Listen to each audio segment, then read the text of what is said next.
Gracias a la Academia Nacional de Medicina por esta invitación que tanto me honra. Para mí es una enorme responsabilidad hablar en un auditorio tan distinguido de académicos, de profesores eméritos, de profesores. Agradezco la presentación del profesor Bernardi, con quien trabajamos mucho tiempo. Él es mi profesor, un maestro de muchos en este país y bueno, y tutor de tesis también. Así que en todo sentido es una enorme oportunidad para mí dirigirme a ustedes y espero que este tema sea de interés. El tema fue mencionado así como, titulado así como profesionalismo y bienestar del médico.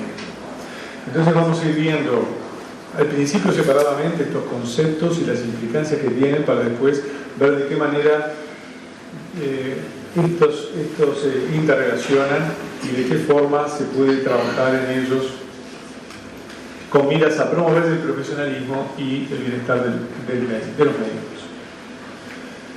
Vamos a ver entonces algunas conceptualizaciones sobre profesionalismo, bienestar, seguridad del paciente y calidad de atención y ver cómo esos conceptos se interrelacionan. Vamos a comentar algunos sobre la prevalencia de problemas de salud mental en los médicos y voy a comentar sobre programas en desarrollo, tanto para la detección de comportamientos no profesionales como para la promoción del bienestar del médico. Profesionalismo, es muy difícil encontrar una única definición de profesionalismo. En términos generales, alude a cómo ejercemos la profesión médica. Los comportamientos profesionales se expresan en nuestras actitudes, en el sistema de valores, tiene un fuerte componente ético, en las destrezas clínicas y en la forma que nos comunicamos con los pacientes, con las familias y con los otros integrantes del equipo de salud. Otra definición está de esta en 2002, lo que está en color subraya los mismos términos: habilidades comunicacionales, conocimientos y destrezas, y acá agrega reflexión sobre la práctica clínica, la capacidad de reflexionar sobre la propia práctica, incluso desarrollando las habilidades de autoobservación. Quizás es más fácil describir lo que no son conductas profesionales, lo que son conductas no profesionales. Algunas de las veces se les llama conductas disruptivas, pero como esto tiene un componente moral, tendemos a hablar en general de conductas de comportamientos no profesionales, que fueron categorizadas por el doctor Swigart y su grupo de la Universidad de Vanderbilt como aquellas que tienen un componente agresivo, las que tienen un componente pasivo, las que tienen un componente pasivo-agresivo. Y por enumerar algunas, las agresivas, es abruptos de ira, lenguaje soez, irrespetuoso o directamente insultar, tirar objetos o romper cosas, conductas humillantes, agresión física, comentarios sexuales o acoso sexual, bromas racistas o étnicas. Las pasivas, llegar crónicamente tarde, no responder a los llamados, hacer registros inapropiados o inadecuados en la historia clínica, no participar, no estar disponible, estar poco disponible o nunca estar disponible. Y aquellas que son pasivo-agresivas, que tienen el doble componente, no hago, pero no haciendo, agredo, es un poco esta la dinámica, ese es un poco el estilo. Comentarios degradantes sobre la institución, hospital o equipo de salud. Comentarios fuera de lugar, porque uno puede tener comentarios y críticas, pero tiene lugares donde conducir esa crítica, no el ascensor del hospital, por ejemplo, o otro tipo de reuniones. Negarse a hacer tareas, bromas fuera de lugar. Estas conductas no profesionales tienen un fuerte impacto en varias áreas del desempeño de la profesión. El más importante es el de la seguridad del paciente. Esto está sacado de la Joint Commission sobre profesionalismo y bienestar. Y dice: la intimidación y las conductas disruptivas, diríamos no profesionales, pueden propiciar errores médicos, contribuyen a la baja satisfacción del paciente y a resultados adversos prevenibles, aumentan los costos de atención médica y hacen que clínicos, administradores y gerentes calificados procuren conseguir lugares de trabajo en ámbitos más profesionales. O sea, el trabajar en ambientes donde este tipo de comportamientos obviamente generan malestar en el equipo de salud, los hacen más propensos a cometer errores, porque uno no confía en el que tiene al lado, no sabe en qué momento va a tener un estallido, va a tirar cosas, o va a romper, o va a responder de esta manera tan inapropiada. Genera malestar, aumenta el desgaste en la tarea y hace que las personas prefieran trabajar en otros contextos. Y en países donde la gente tiene más oportunidades laborales, pero el Uruguay puede ser también uno de ellos en el campo médico, la gente opta por trabajar en aquellos ambientes donde se siente mejor. Si procuramos comprender el contexto en el que se generan estas conductas o factores que las propician, tenemos que plantearnos dos sistemas, un sistema externo y un sistema interno. El sistema externo tiene que ver con el contexto asistencial, el hospital, la clínica o cualquiera sea el contexto asistencial. Entonces podemos tener un contexto asistencial, un hospital o una clínica, que sea funcional, que tenga un funcionamiento adecuado y que brinde instancias de apoyo a los profesionales que trabajan en él.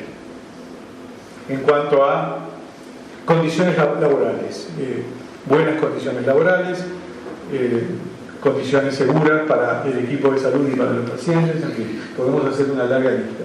O podemos trabajar en una institución francamente disfuncional. El sistema interno está formado por las características del médico, las destrezas del médico y el bienestar general del médico. Acá empezamos a ver un primer componente que tiene que ver con el bienestar.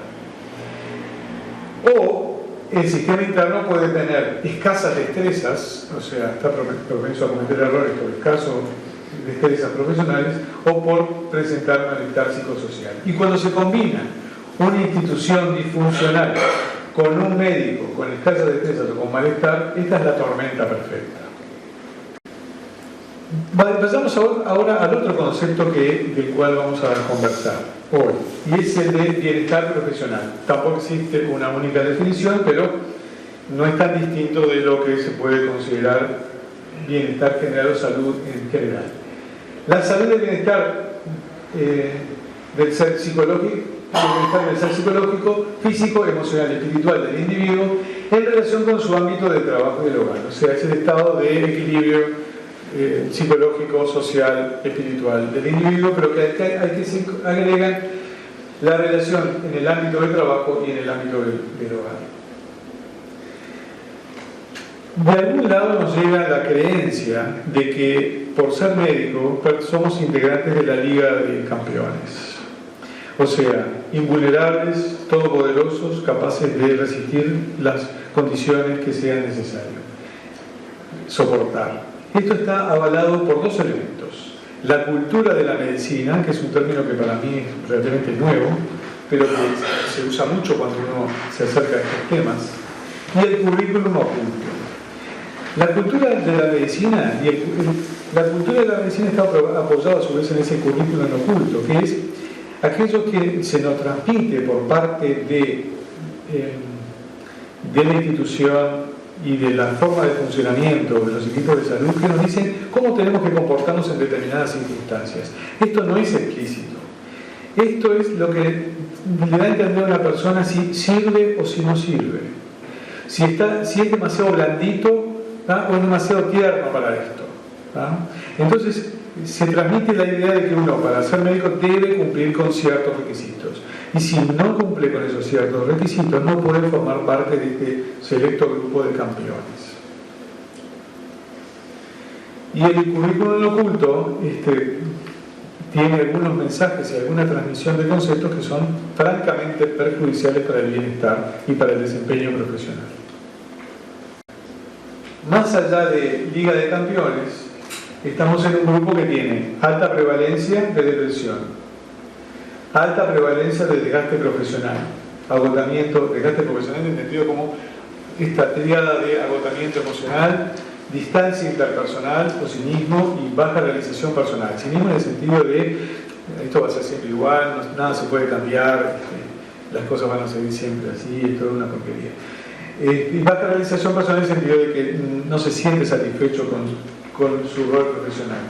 Alta prevalencia de adicciones, alto consumo de psicofármacos sin prescripción médica, O sea que más que una liga de campeones, parece que la realidad del médico es esta, ¿no? Agotado, cansado, preocupado, mal dormido, mal alimentado. Para completar, tenemos el dato de una alta prevalencia de suicidios en los médicos. La prevalencia de suicidios médicos con datos internacionales, datos nacionales más cercanos fueron recabados por el académico Antonio Turmes. En general, el otro aspecto por el cual es difícil saber exactamente cuánto suicidio hay es porque los certificados de defunción de los médicos los llenan otros médicos.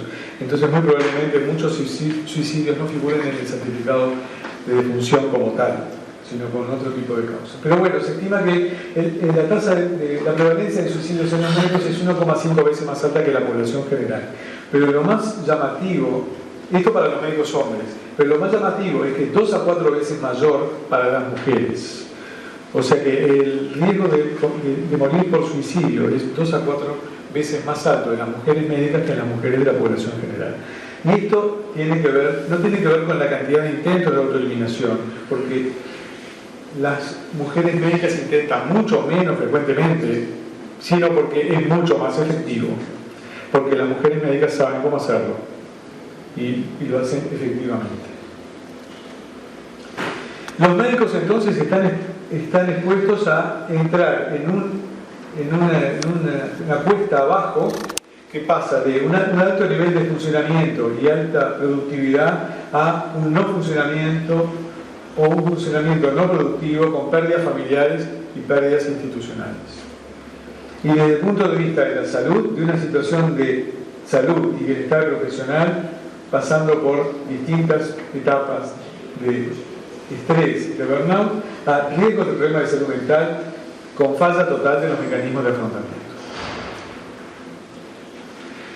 Uno podría preguntarse por qué estos jóvenes doctores, jóvenes con carreras promisorias, exitosos, fuertes, terminan entonces con tal riesgo de desarrollar problemas de salud mental. Y acá podemos encontrar factores individuales, factores de la formación médica y factores relacionados con esto de la cultura de la medicina. De los factores individuales,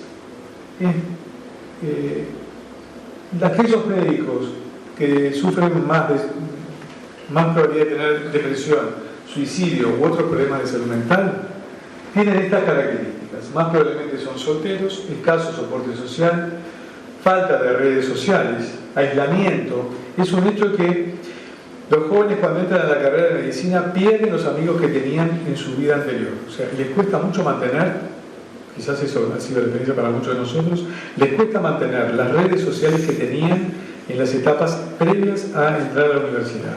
Y tienen que desarrollar sus propias redes, nuevas redes sociales, mucho más si son del interior. Y después cuando se reciben, pierden esa trama de soporte social, que son sus compañeros de estudio, aquellos con los que estudiaron el grupo de estudio, que fue un soporte, y tienen que volver a establecer nuevas redes de apoyo dentro de la especialidad. Y son momentos especialmente críticos en la vida de la persona y en la vida profesional. La tendencia al aislamiento, el acceso a medicación letal, la enfermedad mental, depresión, la autoprescripción. Los médicos se autoprescriben mayoritariamente con benzodiazepinas, barbitúricos y con antipsicóticos, y no con antidepresivos, que de repente hasta empezarían bien. El tema, la exigencia, la presencia de problemas laborales, demandas legales. El tema de la segunda víctima, cuando hay una situación de mala praxis, hay una primera víctima, que es aquella persona que se vio perjudicada por el error médico, pero la segunda víctima es el que cometió el error, que ahora va a tener que pasar por toda una serie de instancias burocráticas y legales. El riesgo de suicidio en los médicos del Reino Unido que están pasando por situaciones legales es muchísimo más alto que el riesgo de suicidio de los otros médicos. El año pasado se suicidaron 24 médicos en el Reino Unido de los que estaban pasando por procesos legales, con lo cual los sistemas de seguro establecieron un plan de seguimiento y de prevención del suicidio para estas segundas víctimas. Y la prevalencia de alcohol y drogas es también causa y efecto de problemas de salud mental. La educación médica es tan exigente que a veces colinda con el adoctrinamiento más que con la educación. Y los conceptos son de voy a poder solo, la autoexigencia, la omnipotencia, incapaces de pedir ayuda, autosacrificados, la dificultad para reconocer emociones negativas, miedo, tristeza, asco o rabia. Uno no se puede enojar, nada puede darle asco, nada lo puede poner triste. A pesar de esto, se sabe que el 36% de los médicos que experimentan la muerte de un paciente tienen síntomas de estrés agudo en el siguiente mes de la muerte de ese paciente. Síntomas de estrés agudo que pueden ser insomnio, pesadillas, pensamientos intrusivos, ¿no? Y de esto no se puede hablar. Se supone que uno tiene que estar acostumbrado a que se le mueran los pacientes porque se murieron tantos, ¿no? El otro hecho es que es difícil encontrar a alguien con quien hablar. Los médicos jóvenes recurren a pares, no recurren a los médicos más veteranos. Y un porcentaje muy alto de médicos veteranos no tienen a quién recurrir para hablar de temas vinculados con situaciones laborales, ¿no? Por ejemplo, la muerte de un paciente. El miedo al estigma y a la discriminación si uno tiene un problema de salud mental. Eso todavía sigue siendo muy fuerte. Tanto que, como vamos a ver más adelante, a veces el médico pide ayuda invocando un supuesto paciente. A ver, ¿qué harías vos si tuvieras un paciente que está deprimido, que está triste? ¿Qué le darías?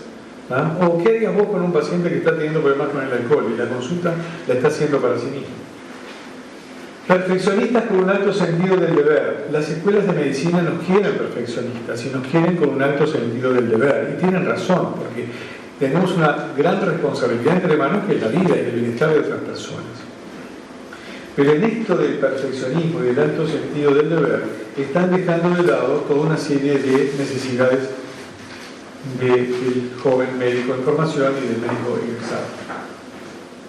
Preocupados por el rendimiento académico, preocupados por lo que pensarán los otros, preocupados por la privacidad y la confidencialidad. Y este es otro tema crítico, ¿verdad? El hecho de la confidencialidad. Los factores asistenciales, la mayoría de los médicos no tienen un médico de referencia, no tienen un médico de atención primaria. Entonces, muchos de los programas que apuntan al bienestar del médico, lo que hacen es poner un consultorio de atención primaria en el mismo hospital, privado para los médicos, ¿no? Donde el médico puede consultar en condiciones de confidencialidad, su historia clínica no forma parte de la historia clínica de la institución, para lograr que los médicos se controlen de sus enfermedades médicas y de sus problemas mentales. La tendencia a la automedicación, las consultas de pasillo, esto que decíamos. Y a veces la consulta de pasillo es porque uno no va al médico y a veces es porque cuando uno le pide a un médico para hacer una consulta, dice, no, pero no vayas al consultorio de medicina acá, lo arreglamos ahora, y vamos y lo arreglamos en un momento, ¿no?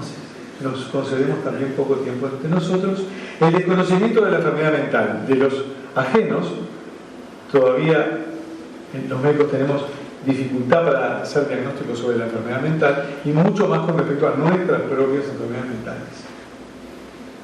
Paradójico pero cierto, los médicos, pese a estar rodeados por profesionales de la salud, no reciben una adecuada asistencia, cuidado y apoyo.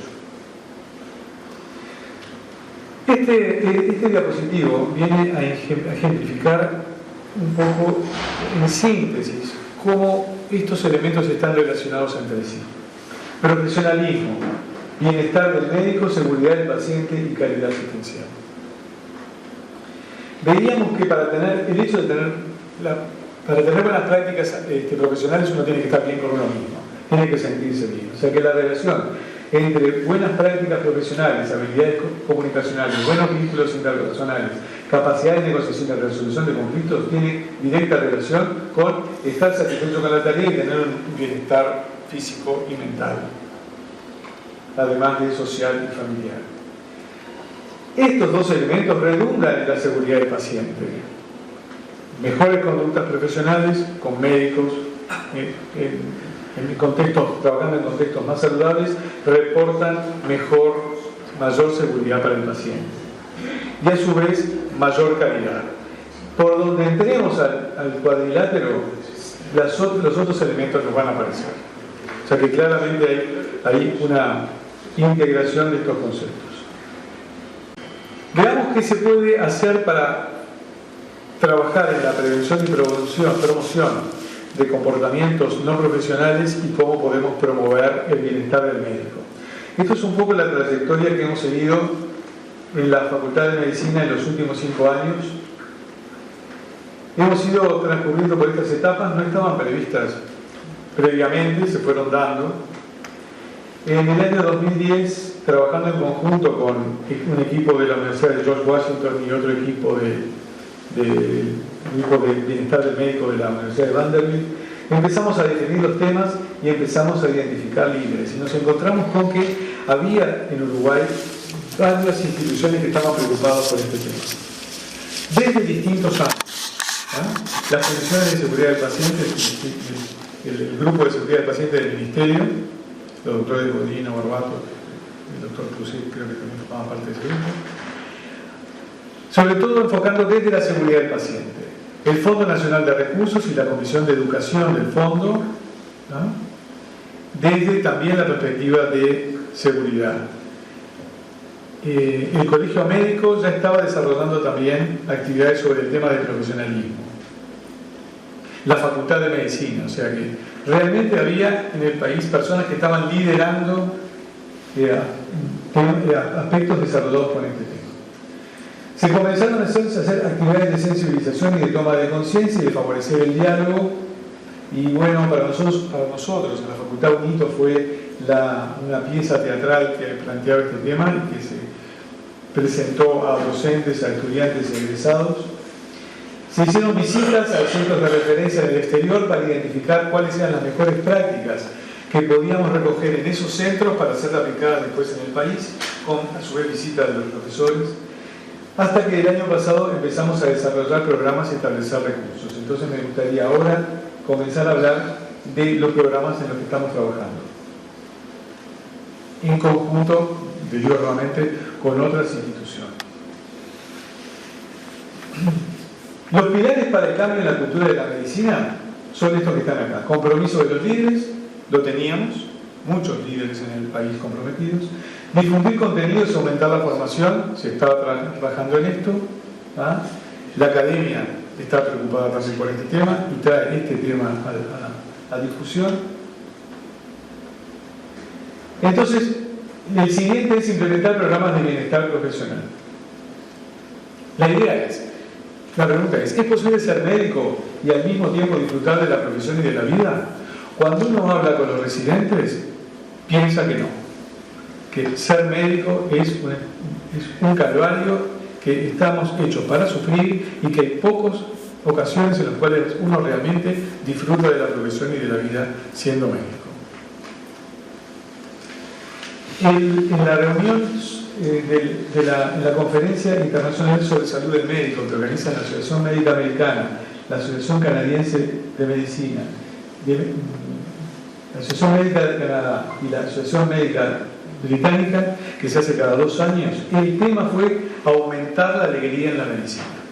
O sea que este concepto de disfrutar de la profesión es una preocupación mundial. A esta conferencia asistieron 500 médicos de todas partes del mundo, ¿no? ¿Qué se puede hacer para aumentar el disfrute de la medicina y la alegría en la medicina? Bueno, se propusieron en esta conferencia una enorme cantidad de actividades.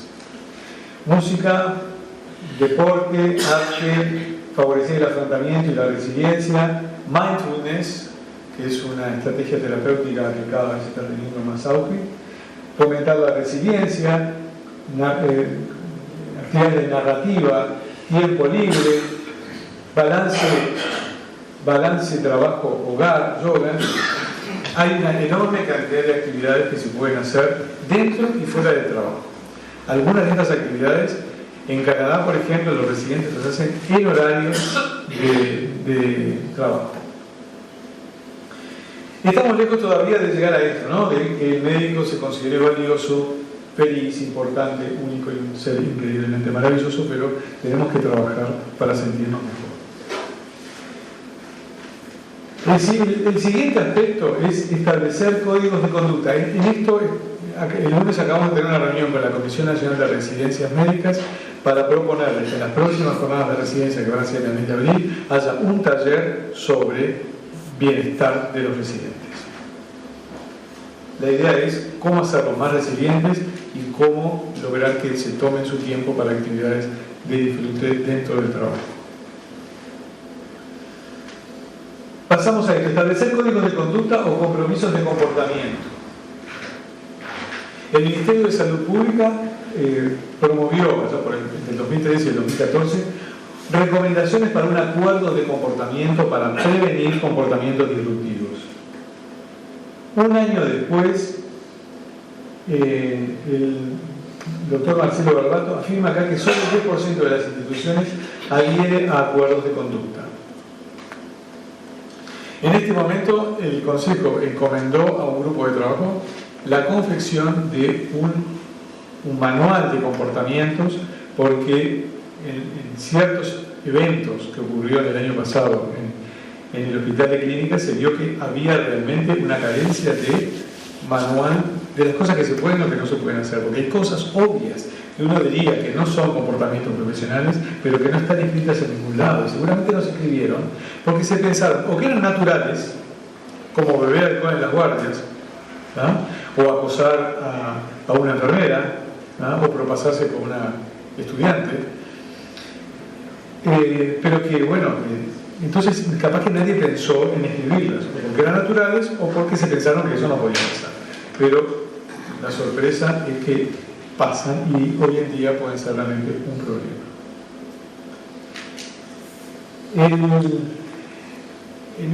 Hace un par de años el profesor Torres recogió del Código de Ética Médica aquellos aspectos que están vinculados con comportamientos profesionales. Y llamativamente en el Código de Ética, si bien no es un manual de comportamiento, hay muchos artículos que tienen que ver con conductas profesionales y no profesionales. En el perfil del médico de la Facultad de Medicina también, pero no es suficiente, ¿no? Porque son cosas muy generales como respetar las normas éticas, comunicarse de manera eficaz, tener en cuenta la diversidad, o sea, no discriminar, en fin, ser integrador y respetuoso, promover estilos de vida saludables a nivel individual y colectivo, buscar la superación profesional, contribuir a la elevación de la calidad de los servicios, pero se necesita algo mucho más específico. El otro aspecto es mejorar los sistemas de vigilancia. ¿En qué estamos trabajando en esto, en los sistemas de vigilancia? La facultad implementó en octubre del año pasado el Observatorio de Comportamientos Profesionales. El observatorio se creó con una resolución del Consejo en octubre, se elaboró un protocolo de acción que fue aprobado en abril y empezó a funcionar en abril. Y desde abril hasta ahora hemos tenido ya en estudio 8 situaciones reportadas.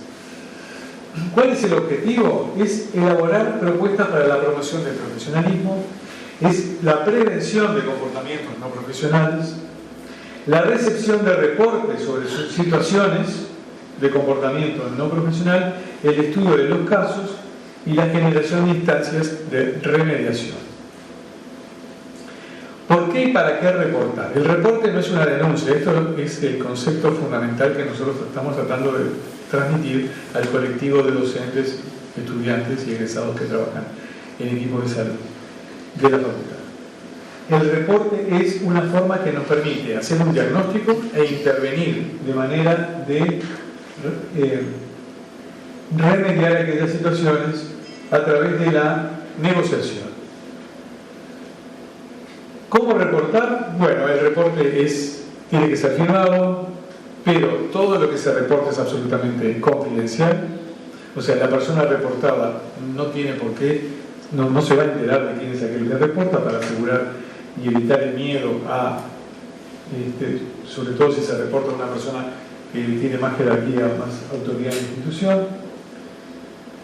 Los datos se manejan con absoluta reserva, los informes del observatorio van directamente al decano y no van a ninguna otra persona, o sea que la única vía de salida de los informes de este observatorio es la persona del decano, que es el que decide qué hace con esa información. El procedimiento de evaluación incluye una serie de entrevistas. Se espera que las personas reportadas concurran voluntariamente al observatorio, pero en algunas situaciones puede ser el consejo el que decida que tal persona tiene que pasar por este proceso de evaluación. El objetivo es fomentar el bienestar, resolver situaciones complejas, más que sancionar, aunque a veces realmente hay que pasar la sanción, con el propósito de generar ámbitos de trabajo saludables, respetuosos y disfrutables. No se trata de identificar víctimas y victimarios, sino de establecer mejores relaciones entre los distintos involucrados. Uno de los aspectos que el observatorio trata de mantener es este equilibrio entre cuánto es supervisión y vigilancia, ¿no? Aquello de I'm watching you, como a veces nos ironizan nuestros compañeros, o asuntos internos, como decía hace poco un colega. Sí, somos un poco los asuntos internos, pero también somos un equipo de apoyo y seguimiento. Entonces hay que balancear cuánto intervenimos en la vigilancia y cuánto intervenimos en promover el bienestar y en generar ámbitos disfrutables. Por último, fomentar e implementar las prácticas clínicas y profesionales eficaces para la evaluación del tratamiento. Existe una iniciativa del Colegio Médico de desarrollar un programa de bienestar profesional. Y de hecho el colegio presentó el 6 de septiembre, algunos de ustedes estuvieron presentes en esa ocasión, lamento que van a escuchar por segunda vez lo que ya se presentó. Se presentó una propuesta de programa de bienestar profesional. La pregunta a responder es: ¿qué podemos hacer para ayudar a mejorar el bienestar de nuestros colegas, en especial de aquellos con problemas serios de salud mental? La fundamentación es lo que ya vimos: la prevalencia, el estigma, los problemas médicos legales que involucran al médico con un nivel de discapacidad. Los problemas de salud mental del médico no son del médico, son problemas de salud pública, porque un problema de salud mental del médico puede impactar en todo su entorno, pensando por la seguridad del paciente. Las tendencias internacionales indican que los colegios médicos cumplen una función fundamental, ofrecen un ámbito de contención, aseguran la confidencialidad, son referencia para las instituciones y las autoridades de salud y cuentan con los recursos legales para tomar medidas de protección. Porque se trata de que todos colaboremos para ayudar a ese colega que está en este momento con un bajo nivel de funcionamiento por problemas de salud mental. Pero al final del túnel tiene que estar la posibilidad de la coacción, de la sanción. Porque, en definitiva, bueno, es un deber ético, está incluido en el Código de Ética, que nosotros cuidemos de nuestra propia salud y que no pongamos en riesgo la salud de los demás. El objetivo es desarrollar un programa de promoción, de prevención y una instancia asistencial para médicos con problemas mentales. Diagnosticar y tratar problemas de salud mental, evitar el ocultamiento y la automedicación, evitar el estigma y la discriminación, ofrecer servicios de alta calidad, de fácil acceso y sobre todo confidenciales, además de prevenir comportamientos no profesionales. El esquema con el que estamos trabajando es este: las autoridades del colegio, una comisión de bienestar del médico que fue designada por el colegio, a la cual nos gustaría que se fueran integrando otros profesionales que quieran colaborar con este programa para trabajar en 3 áreas: educación y promoción, coordinación asistencial e investigación y evaluación. Sabemos poco. Uno de los problemas que estamos teniendo al confeccionar el programa es que tenemos pocos datos. Tenemos pocos datos de cuántos médicos con depresión, de cuántos de esos médicos con depresión requirieron internación en el último año, de cuántos días de internación psiquiátrica, de qué demandas de tratamiento para médicos con adicciones vamos a tener. O sea que se necesita también mucho de investigación. El programa tiene un responsable jerárquico, que es la conexión entre el colegio y el coordinador del programa, que en definitiva es el que tiene que tomar las decisiones cuando está comprometida la seguridad del paciente o ya hay una acción legal sobre el médico, ¿verdad? Hay un sumario o hay un juicio por mala praxis. Tiene una unidad de recepción, va a tener una unidad de recepción, evaluación y seguimiento con un número 0800 al cual todos los médicos colegiados van a poder llamar. Va a ser atendido por un especialista en salud mental que en una larga entrevista, que puede durar hasta una hora, una larga entrevista telefónica, va a hacer un triage y va a decidir cuál es la trayectoria mejor para encaminar el problema de salud mental de ese médico. La primera propuesta es la evaluación, que van a ser 4 a 6 entrevistas con un psiquiatra designado y financiado por el colegio, que va a decidir cuál es el mejor tratamiento.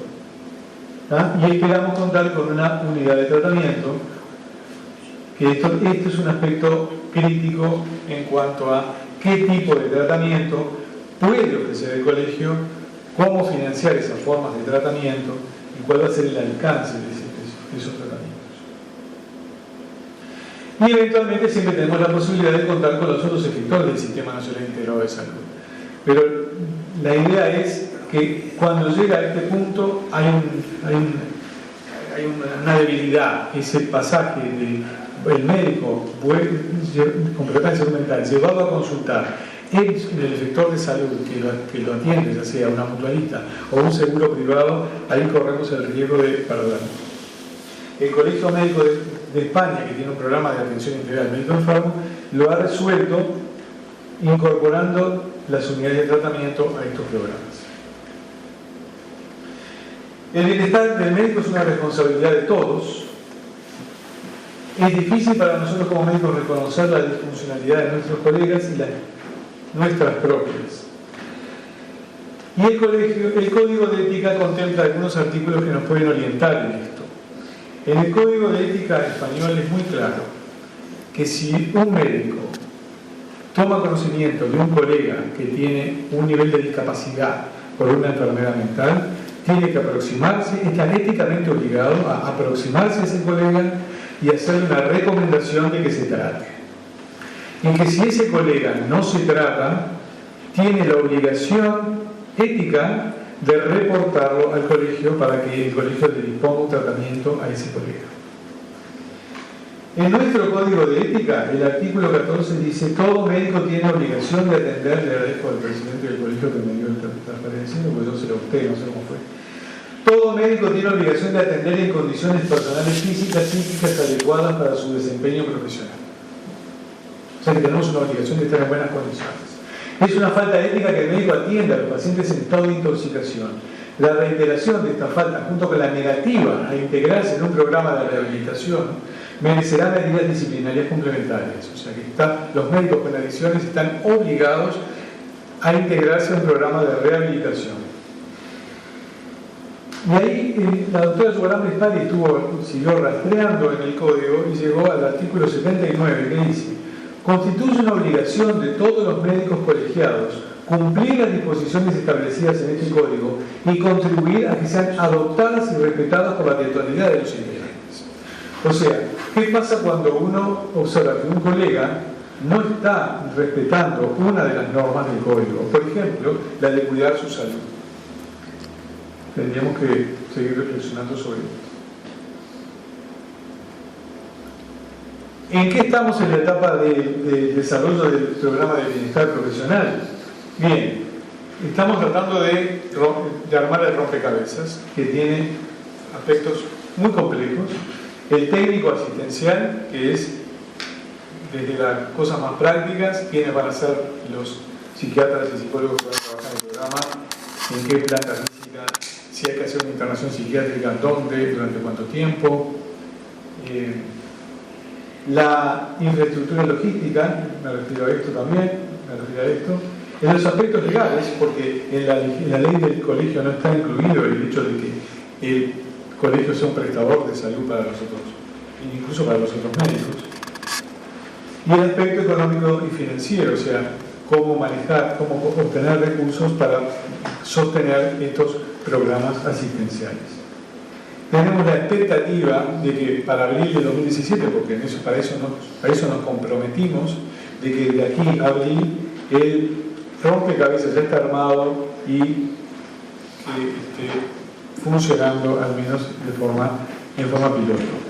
No tenemos demasiado chance para que funcione en forma piloto, porque como nos decía el doctor Serafín Romero del programa español, los primeros médicos que nos van a llegar van a ser aquellos que están en situaciones más complejas.